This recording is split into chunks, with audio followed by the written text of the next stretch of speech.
Hao Yun was no one important. He'd been born a farmer, then he became a refugee, and now he was a soldier. Though how that differed from a guard he knew not. He only knew that that was what he was now. Truthfully, the distinction mattered to him not a whit. His superiors could call him whatever they liked, just so long as they continued to fill his belly and coin purse. He, in turn, would kill whoever they wanted.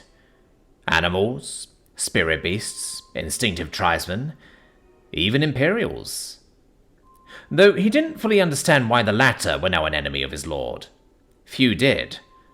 Rumours abounded, of course, but little in the way of hard facts ever filtered down to the likes of him. That was simply the way of things. Cultivators would do as they willed, and people like him would merely try to survive the consequences, and provide what support they could. One might argue that 4 walls and a full belly were a small price to pay for a man to turn against his homeland. Hao Yun would argue that those people were fools, who did not truly understand how valuable those things were.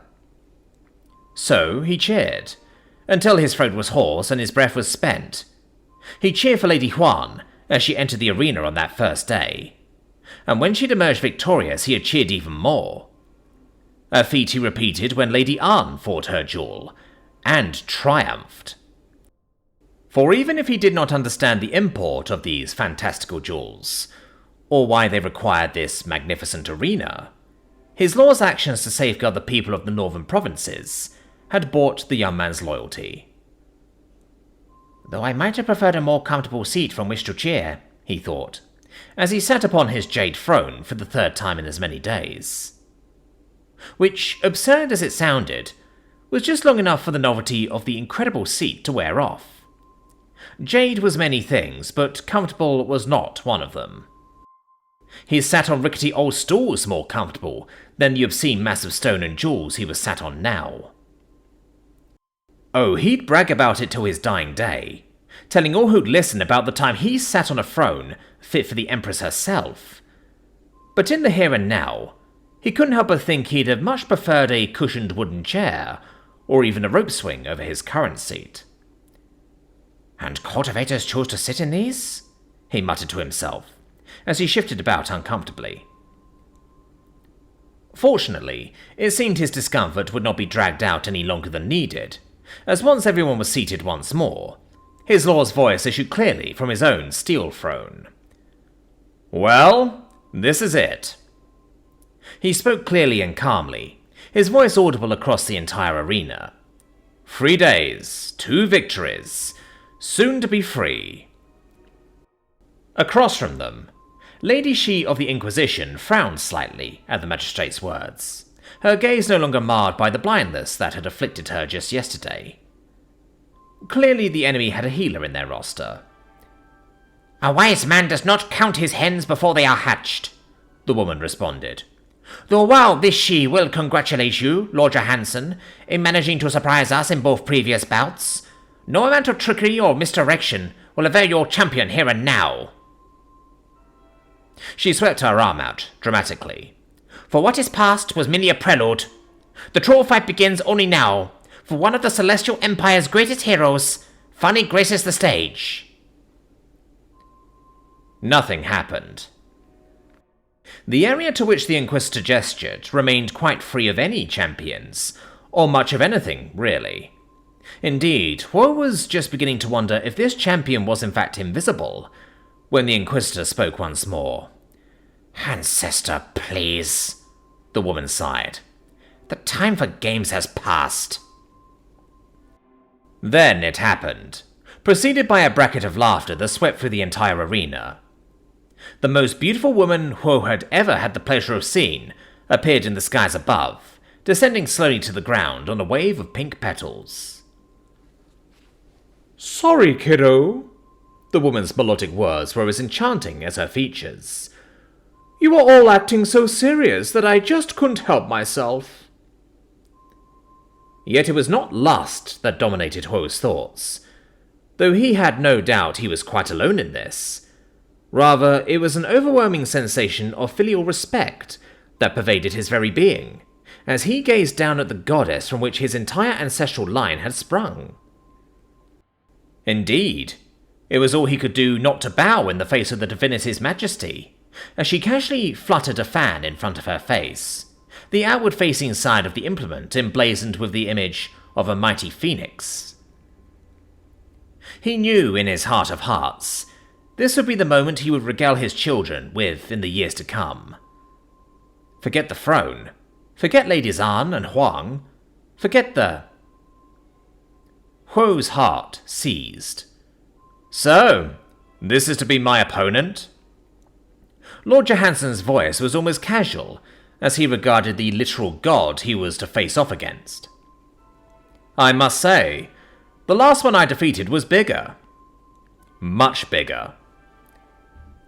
Oh, Empress. His lord was insane.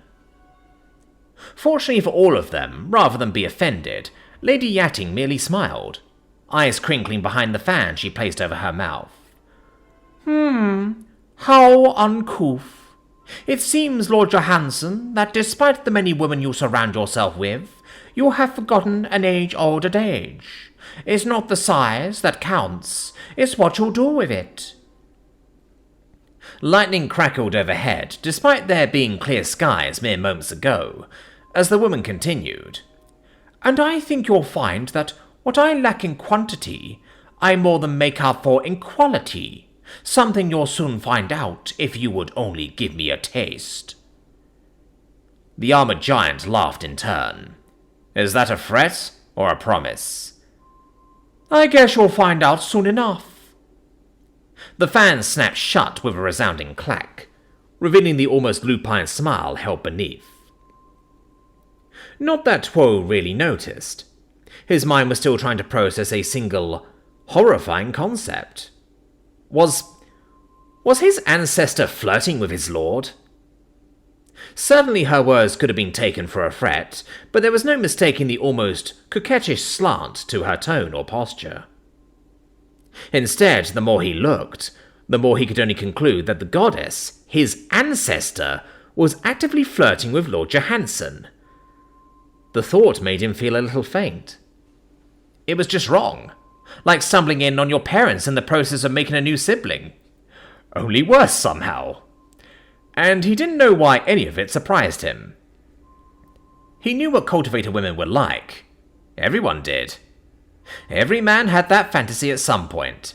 The fantasy involving the arrival of a parched cultivator lady, who desperately needed something only he could provide. Even if deep down, every mortal man knew the impossibility of that particular fantasy. Yet somehow Huo had hoped, that a divinity would be different, above such mortal desires. Fortunately for the young man's slowly unravelling worldview, that was the moment the Inquisitor chose to interrupt the growing byplay between the two incredibly powerful beings. Ahem, Lady Shi coughed. Once more, I offer you this chance to surrender, Jack Johansson. The feats of yourself and your underlings have sorely impressed this Inquisitor. Surrender now, and I will guarantee you a position of great prestige within the Empire. Your trespasses thus far have been great, but competence allows one to be forgiven much. The man's metal helm glanced up towards the Imperial Scion. Nah, I don't think so. The magistrate spread out his arms, and between one eye blink and the next, his armour changed. Gone was the round and simplistic metallic design for which he had become known. Instead, replaced by gleaming red scales and harsh angles. Even in death, the discarded flesh of the Red Death exuded a subtle menace that had more than one member of the audience flinch back. I've already killed one divinity since arriving in this land, the man subtly stretched out, the shiny black claw tips on his fingers glistening in the light as he did. Was one more? No one dare spoke, but from her position high up on her own throne, Lady Huan did allow herself a small chuckle. A chuckle that froze in her throat, as a wave of deadly intent washed over the entire arena, like a wave breaking on the shore. Careful, Jack. Huo could barely hear his ancestors' teasing tone through the waves of unrelenting intent they were putting out. He'd been trained to resist it by Lady Anne, but comparing the two was like comparing a candle to a forest fire. Don't go getting overconfident now. Nothing's more unappealing to a lady than a man with too high an opinion of himself. Through blurry eyes, Huo realized that Johansson hadn't even flinched. His posture was as casual as it had ever been, even as waves of killing intent roiled around him, like the crashing of 1,000 waves. I could say the same of a woman whose ego is bruised by even the smallest slight, the man said. Please cut that shit out. It's embarrassing both of us. Yating's glare only grew as a small snarl escaped across her divine features, before finally fading as the feeling of total dread that pervaded Huo's entire mind dissipated. It was just a little reminder, the divinity sniffed. Not to get too big ahead. Just because you kill some outland divinity, I think you'll find that those of us born in the Empire are different beasts altogether, when compared to that rabid creature. So you say, Jack muttered, clearly unconvinced, before he turned back to Lady Shi. So I assume this bout is going to have the same rules as last time? First one to put the other in the ground wins? The Inquisitor visibly twitched, her tone suspicious. You'd put your very life on the line? Seems only fair. That seemed to confuse the Inquisitor, as if what Lord Johansson just said didn't make sense, though whatever reason she had for said puzzlement, it seemed to pass quickly as she recovered. Her eyes flitted to Yating for just a moment, before turning back to the armoured man. We need not resort to that, not with the true enemy on our doorstep. The Empire needs every able-bodied son and daughter it can muster. Johansson cocked his head. I see. You didn't seem to feel that way when you were getting your people killed wrecking my town a few days ago. Huo felt his fists tighten at the reminder. He'd lost friends that night. 2 of them. Yet the Inquisitor was unrepentant. We both made mistakes. I had hoped a swift slap would have you settle down. It seems, though, that I underestimated your hubris and resolve. She gestured to Yating, who was still grinning. As you can see, Jack Johansson, the Empire won't make that mistake again. For the first time since he started talking, the magistrate didn't sound amused as he regarded the divinity. No, I suppose not. Oh! The laughing goddess cocked her head. So you're taking me seriously now? I always take you and people like you seriously, even if I don't show it. As he spoke, black goo seemed to leak out of his armor to puddle on the ground, before rearing up like rattling snakes. She coughed once more, interrupting the mounting tension between the two supercombatants.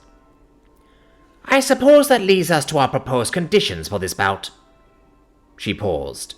Seeing as neither side can afford to lose either of you at this juncture, this bout will be to surrender, or unconsciousness. Johansson's gaze did not shift from his staring match with the divinity.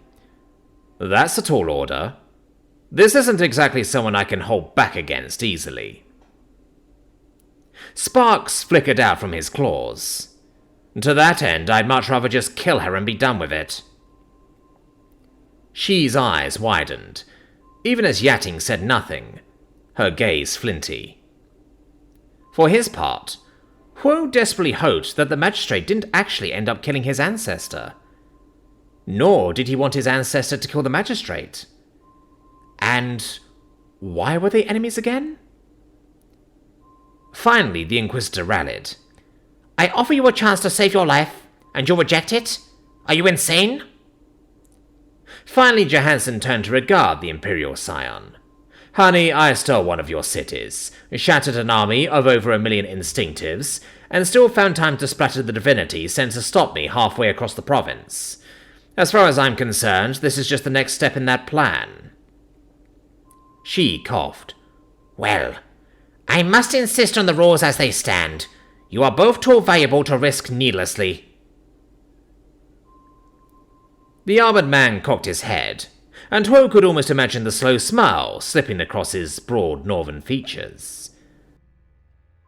Alright, but let's make it a little more interesting. This time Yating responded.